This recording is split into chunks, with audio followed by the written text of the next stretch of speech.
আসসালামু আলাইকুম ভাই বোনেরা, সবাই কেমন আছেন? আশা করি আছেন ভালো। আপনাদের দোয়া আমি ভালো আছি। নতুন করে ভিডিও নিয়ে আবারও আসলাম আপনাদের মাঝে। ভিডিওটা ভালো লাগলে অবশ্যই লাইক কমেন্ট শেয়ার করেন। তো এখানে দেখতে পাচ্ছেন পেয়ারা, এই যে আপনার ভাইয়ের পেয়ারা কাটি দিলাম। আর এখানে যে লেসু দেখতে পাচ্ছেন, বাসায় থাকে না, খাইব কিভাবে? আর যদি যে সময় বাসায় থাকে ওই সময় খাওয়ার কথা বললে বলে কি পরে খাবো, এই অবস্থা। বাসায় তো সে থাকে না, সে কিভাবে খাবে আপনারা বলেন? তো যাই হোক, আবার কতক্ষণ পর আবার চলে যাবে। তো আমি বললাম তাহলে উঠিয়ে খেয়ে ফেলাও। তো কালকে ও পেয়ারা আনারস নিয়ে আসছিল, এর আগে লেসু আনছিল, সে লেসু ফ্রিজে আমি রাখছিলাম। তো একটা পেয়ারা কাটি দিলাম, কালকে আনারসটা কেটে দিছি। কালকে বাসায় ছিল, বিকেল আবার চলে গেছে। তো যাই হোক, আমার সাথেই থাকেন।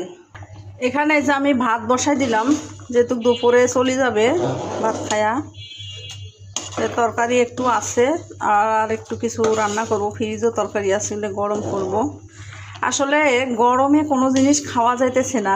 তো কোন কোন এলাকাতে এত গরম পড়তেছে অবশ্যই জানাবেন। তো গরমে কোনো ভাত খাওয়া যায় না, কোনো কিছু খেতে ইচ্ছা করতেছে না, এত গরম পড়তেছে মানে বলার মতন না।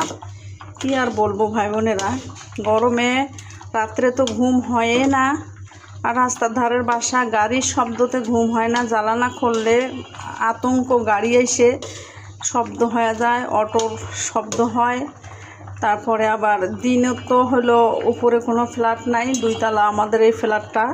এখানে উপরে কোনো নাইও, ফ্ল্যাট নাই। গরমটা মনে হয় সবগুলো মনে হয় ঘরের ভেতর পড়ে, এরকম লাগে। আজকে প্রায় সপ্তাহখানে থেকে কোনো ঘুম নাই, চোখে ঘুম হয় না।